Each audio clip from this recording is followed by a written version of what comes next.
What's going on, guys? So now the NFL has released and officially announced the awards for the season. I just want to quickly go through um, all the awards that were given out and my quick thoughts on them. First one, obviously, the biggest one, MVP, Lamar Jackson. Despite that final playoff game, I think it's very well earned. He's an electrifying player. He's a great player. And congratulations to him. Really, congratulations to Lamar Jackson. Well deserved. Phenomenal player. And I think more than anything, just his poise, the way he makes the players around him better. Um, I'm really am happy to see him win it. And one thing about Lamar Jackson, and I've said this before, I think he's top three in NFL quarterbacks. There's Mahomes, then it gets kind of fluid. Him, Josh Allen, Joe Burrow. Obviously, when he's healthy, but the biggest thing right now is that he's you know, 4 seasons. Two of them have been completely plagued by injuries, so it's hard to put him above any of those guys until he can prove he can actually be on the field. But right now, Lamar Jackson, top three in the league, an amazing quarterback, completely well deserved. Um, Very happy for him. Offensive Player of the Year, almost a no-brainer. Christian McCaffrey. I think maybe only Tyreek Hill could have maybe made um, a argument, but for the most part, Christian McCaffrey, I think that was almost a give me. That was a layup. A very easy choice. Congratulations to him. Great player, extremely well deserving. Um, Comeback Player of the Year, Joe Flacco. Again, despite that playoff loss, what he did basically coming off the couch and those last how many 5 6 games whatever he played where he led the Browns and played as well as he did, he definitely deserved that. Big props and shout out to Joe Flacco, well deserving. Congratulations to him. Great effort by him to come in so late in the season. Uh, Definitely love the fact that he won it. And again, congratulations, well deserving. Defensive Player of the Year. Miles Garrett's a player that I absolutely love. I love Miles Garrett. I think he's one of the when you're one of the best players at your position in the entire league, undoubtedly. And I think this off the top of my head, maybe one, two other guys can even be spoke within the same breath as Miles Garrett as far as defensive ends. He's great. And not to take any away from the other 10 guys on that field, but whenever he plays, but with him on that field, that defense gets significantly better. He's a great player. And I love the fact he finally got his flowers. He finally got his recognition. It's kind of like a Cortez Kennedy, a great player that doesn't necessarily get the recognition they deserve because of the team they play on. And I think, look at Aaron Donald, look at Max Crosby, look at some of these other guys, TJ Watt, the other defensive players that get all these accolades and praises. And you look at Miles Garrett, who plays in Cleveland, not Dallas, not LA, not one of these other teams that are often talked about or a topic of the conversation, but kind of Cleveland, snake bitten franchise. No one really talks about him. I love the fact he got this award. So well deserved. He's such a great player. He's such a beast. Oh, that man is a monster, and I'm so happy he got this recognition. In my opinion, it was a no brainer. Miles Garrett. I know people would argue Michael Parsons, T.J. Watt, um, Max Crosby, and all. Listen, whether they made the Pro Bowl, All Pro, they deserved it.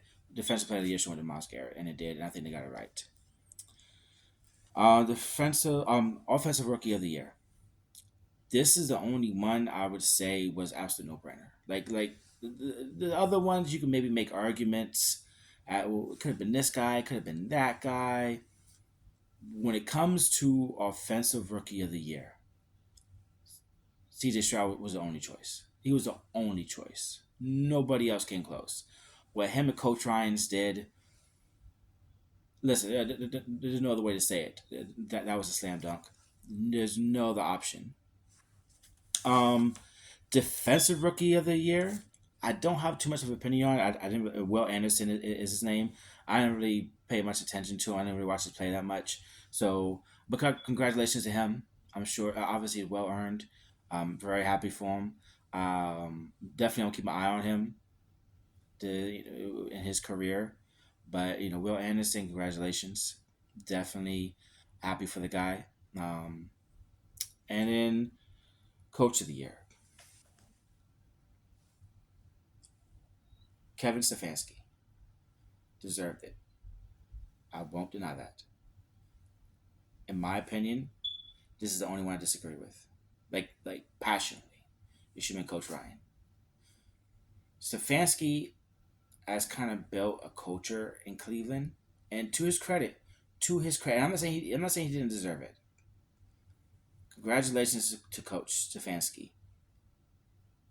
Love him, and what he did with that carousel of quarterbacks, God, it was impressive. Please don't take this as disrespect. Love him. It should have been Coach Ryan's because the year before, the Texans were garbage. I'm excited to watch the Texans next year. I don't think I've ever said that. I don't think. Well, we'll get to that later. But it's been a very long time since I've been excited to see the Texans play.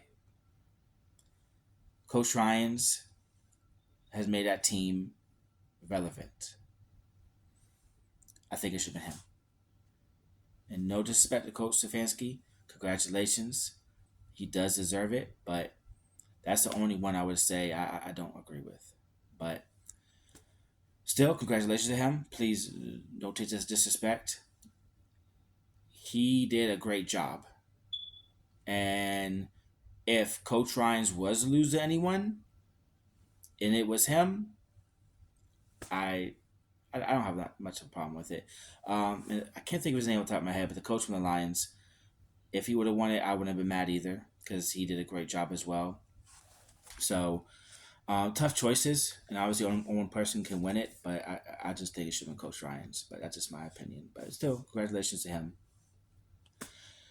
Now, Hall of Fame. First, Dwight Freeney. Dwight Freeney was a great defensive end. I absolutely loved watching him play. He was an anchor on that Colts defense. Probably could have won another couple Super Bowls with Indy if he had another great player with him because he was kind of him, and he had some dudes on that team, but just as far as on his level, nobody else was really there. But well deserving. Congratulations to Dwight Freeney. Um, really respect the guy, respect his play, and extremely well deserving. Julius Peppers. I love this man. I love watching Julius Peppers play. His energy, his passion. You talk about a monster. You talk about a guy that was just a beast on the field. A guy that brought the energy, passion, and just ferocity to any team he was on, whether it was Carolina, Chicago, and I think he played a couple of years in Green Bay. This guy was a monster no matter where he played. He is so deserving of the Hall of Fame. I'm so happy he's in Canton. That's where he belongs. He was a great defensive end, one of the very best of his generation. Julius Peppers was just a monster. He was a beast, and to see him play, to see that how he took any defense he was on and made them better, lifted that team up, made that team better. Just went in and played with this just fierceness. Congratulations to Julius Peppers. This was a no brainer. He deserves to be in there. Talk about monsters. Patrick Willis. This man was a beast. This man was one of the best linebackers of his generation. And remember, he played in the same generation as uh, Brian Urlacher, Ray Lewis, London Fletcher, and still one of the best middle linebackers of his generation of all time. And I remember, I don't remember who, but I heard like people say, "Oh well, you only played 10 years." There are certain opinions. If you have, I dismiss your credibility on football and anything you say about it. Yeah, I just dismiss it. You're an idiot. There's nothing else you can say to convince me you're not an idiot or that you have very little knowledge of football. Listen, the impact he brought to San Francisco, the way he played, the ferocity, the knowledge, the spirit, the passion. I don't care if he played for 2 years. I would say he's a Hall of Famer because you can't match that. Maybe not 2 years, but you know what I'm saying. Like there's certain guys when they play, no matter how long they play, that passion they bring is untouchable, and that's exactly what Patrick Willis was. He belongs in Canton, and just anyone that says otherwise, anyone that said that, oh well, your opinion on football completely dismissed by me. You're ridiculous. This man was, this man was a monster. This man was a beast. This man was a complete, just. This man was a football player, and no, of course he was. No, he was a football player. Like some guys are athletes, and their athletic ability makes them good at football. This guy was a football player. This guy brought that, had a mean streak, the passion. I loved watching him play, and I'm so happy for him. Congratulations to Patrick Willis. Andre Johnson, one of the best receivers. Listen, I said I talked about this earlier.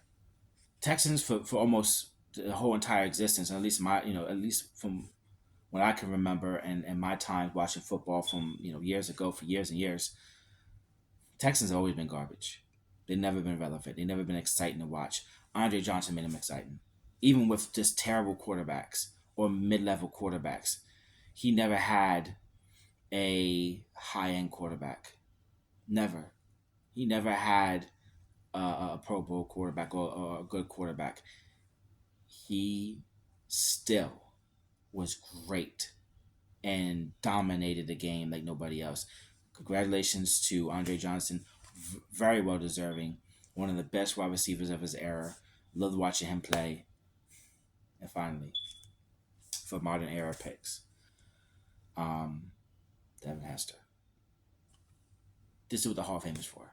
Devin Hester embodies everything the Hall of Fame stands for. Were you the best at what you did? Were you the best at what you did? Were you the greatest of all time at your position? If the answer is yes, you belong in the Hall of Fame. If it's Devin Hester, that's absolutely the answer. There are certain guys, like cornerbacks, they're still compared to Deion Sanders all these years later. Dual threat quarterbacks, they're still compared to Vic all these years later. Why? Because they were the best at what they did. Devin Hester, the best return man in decades down the road. If we have another really good return man, they will say, yeah, he's good, but he's no Devin Hester. He belongs in the Hall of Fame. There's no doubt that he is right at home in Canton. He was the best at what he did, and that makes him a Hall of Famer. So congratulations to him. That's one of the guys I wish they could play forever. But at least he's in Canton now, where he belongs. The two senior picks, I don't have too much of an opinion on. Randy Gradishar, excuse me if I pronounced that wrong, and Steve McMichael. Now, I don't know them personally; they were before my time. But here's what I do know: Randy was part of the Orange Crush defense, and Steve McMichael was part of the '85 Bears. And there's certain defenses, certain units that will live on forever, and maybe the individual players won't be known, but the name of it will. Orange Crush, '85 Bears, the Purple People Eaters, the Steel Curtain. These are defenses and units that are still going to be talked about decades down the road Same thing with Legion of Boom, the 2000 Ravens. These are defenses, the 02 Buccaneers. They can be talked about for decades down the road. Maybe not the individual players. Their names may not always be remembered individually, but as units, they will be known. And Orange Crush and Eddie Faber are two units that, while I didn't watch them personally, they were, like I said, they were before my time. To see two players from these legendary defenses get in, I think it's wonderful. I think it's great because although I didn't personally watch them, I know them by name. Most NFL historians, people who love the have a passion for NFL, they know these names, and they may not know every single individual player that played in these units, but they know the names, they know the reputation, and to see two guys who were on these great defenses of yesteryear get into the Hall of Fame, I love it, and I love to see them. Congratulations to them; they absolutely deserved it.